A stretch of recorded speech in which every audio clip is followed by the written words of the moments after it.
नमस्कार मंडळी, मी तुमचा लाडका मित्र वरद विजय चव्हाण आणि मी तुम्हा सर्वांचं माझ्या युट्यूब चॅनलमध्ये स्वागत करत आहे. म्हणजे या 14 जून 2024ला रिलीज झाले होते दोन मराठी सिनेमे. एक म्हणजे संघर्ष योद्धा मनोज जरांगे पाटील आणि दुसरा म्हणजे अल्ल्याड पल्ल्याड.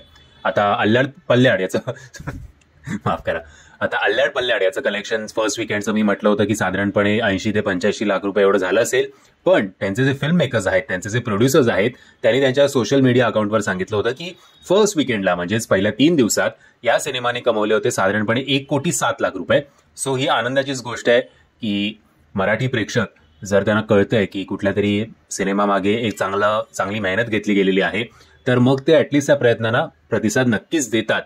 जर अजून कलेक्शन व्हायला हवं तर याच्यात काही शंका नाहीये, पण जे झालंय ते सुद्धा काही वाईट नाहीये. सध्या आपण असंच बोलू शकतो. एनिवेज, आता आधी सर्वप्रथम बघूया की आता 5 दिवस झालेले आहेत या दोन्ही मराठी सिनेमांना रिलीज होऊन, आणि या दोन मराठी सिनेमांचं एक राऊंड फिगर एस्टिमेटेड काय आहे.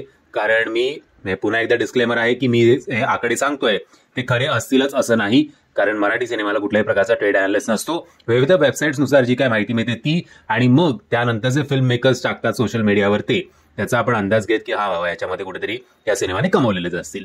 सो पहिल्या दिवशी मनोज जरांगे पाटील या सिनेमाने असं म्हटलं जातं की कमवले होते 8 ते 10 लाख रुपये. दुसऱ्या दिवशी 9 ते 12 लाख रुपये.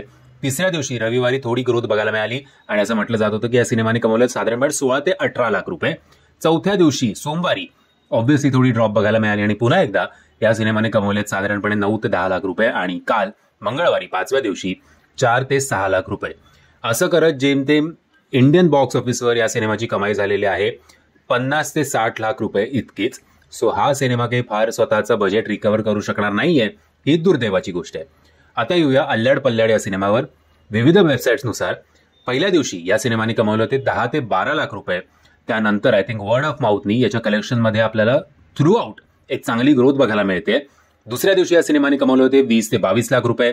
तिसऱ्या दिवशी रविवारी साधारणपणे 38 ते 40 लाख रुपये. सोमवार असून सुद्धा काही फार मोठा ड्रॉप बघायला नाही मिळालाय. सोमवार असून सुद्धा या सिनेमाने कमवले जाते असं म्हटलंय की 24 ते 26 लाख रुपये. आणि काल मंगळवार असून सुद्धा या सिनेमाने कमवलेत साधारणपणे 15 ते 18 लाख रुपये. असं करत पहिल्या 5 दिवसांचं याचं कलेक्शन असेल साधारणपणे 1.25 कोटी रुपये असं आपण धरून चालूया. त्यातून फिल्म मेकर्स काहीतरी आकडे देतीलच. सो त्याच्यापेक्षा जास्तच असेल हीच ईश्वरचरणी प्रार्थना. कदाचित 1.5 कोटींच्या आसपास सुद्धा या सिनेमाने पहिल्या 5 दिवसात कमवले असतील. म्हणजे हे सिनेमे तुम्ही बघितले नसतील तर तुम्हाला विनंती आहे की आत्ताच्या आत्ता जेव्हा केव्हा तुम्हाला पॉसिबल असेल तेव्हा लगेचच या सिनेमाचे तिकीट्स बुक करा आणि मराठी सिनेमांना जास्तीत जास्त सपोर्ट करा. मी आशा करतो तुम्हाला हा व्हिडिओ आवडला असेल. जर तुम्हाला हा व्हिडिओ आवडला असेल तर प्लीज या व्हिडिओला लाईक, शेअर आणि चॅनलला सबस्क्राईब करायला विसरू नका. जय हिंद, जय महाराष्ट्र.